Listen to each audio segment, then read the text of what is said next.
डर लगुला भूमिका मो जीवन रु दूरे जीव बोली 15 दिन जाए गोटे खास समय को अपेक्षा करुली।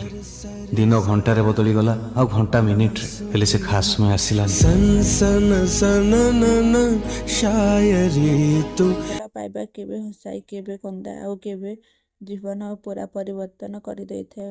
ଓଡ଼ିଆ ସିନେମାରେ ଏହି ଭଲ ପାଇବାକୁ ସବୁଠୁ ସୁନ୍ଦର ଭାବେ ଦେଖାଇଥିବା ନାମ ବାବୁସାନ ମହାନ୍ତି। ଆଜି ଆମେ ଯିବା ତିନୋଟି ଅଲଗା ଭଲ ପାଇବା ଯାତ୍ରାରେ। ତୋ ଆଖିରେ ମୁଁ ଏକ ଏମିତି କାହାଣୀ ଯାହା କେବଳ ଦେଖିବା ନୁହେଁ ଅନୁଭବ କରିବାକୁ ପଡ଼େ।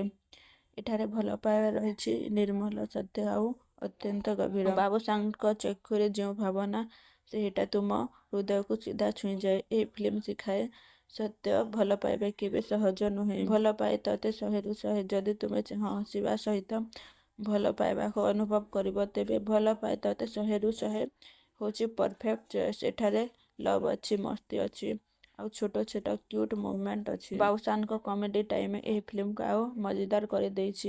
ଏହି ଫିଲ୍ମ ଶିଖାଏ ଭଲ ପାଇବା ସବୁବେଳେ ସିରିୟସ୍ ହେବାକୁ ପଡ଼େନି, କେବେ କେବେ ଏହା ହସିରେ ମଧ୍ୟ ମିଳିଥାଏ। ଲଭ୍ ମାଷ୍ଟର ଏବେ ଆସୁଛି ଭଲ ପାଇବା ଏକ ନୂଆ ରୂପ ଲଭ୍ ମାଷ୍ଟର। ଏଠାରେ ବାବୁସାନ କେବଳ ଲଭର ବୟ ନୁହେଁ, ସେ ହେଉଛନ୍ତି ଆକ୍ସନ, ଏଟିଚ୍ୟୁଡ, ଡାଇଲଗ ସବୁକିଛି ମିଶି ଏହି ଫିଲ୍ମ ହେଉଛି ଫୁଲ୍ ଏଣ୍ଟରଟେନମେଣ୍ଟ ପ୍ୟାକେଜ। କିନ୍ତୁ ଏହି ଫିଲ୍ମ ମଧ୍ୟ କହେ ଶେଷରେ ଜିତେ ସତ୍ୟ ଭଲ ପାଇବା। ତିନୋଟି ଫିଲ୍ମ ତିନୋଟି ଅଲଗା ଅନୁଭବ। ତୋ ଆଖିରେ ମୁଁ ହୃଦୟକୁ ଛୁଇଁଯାଏ, ଭଲ ପାଏ ତତେ ମୁହଁରେ ହସ ଆଣେ, ଲଭ୍ ମାଷ୍ଟର ଏନର୍ଜି ଦେଇଥାଏ। କିନ୍ତୁ ପ୍ରଶ୍ନ ହେଉଛି ତୁମ ହୃଦୟ କେଉଁ ଫିଲ୍ମକୁ ଚୟନ କରିବ?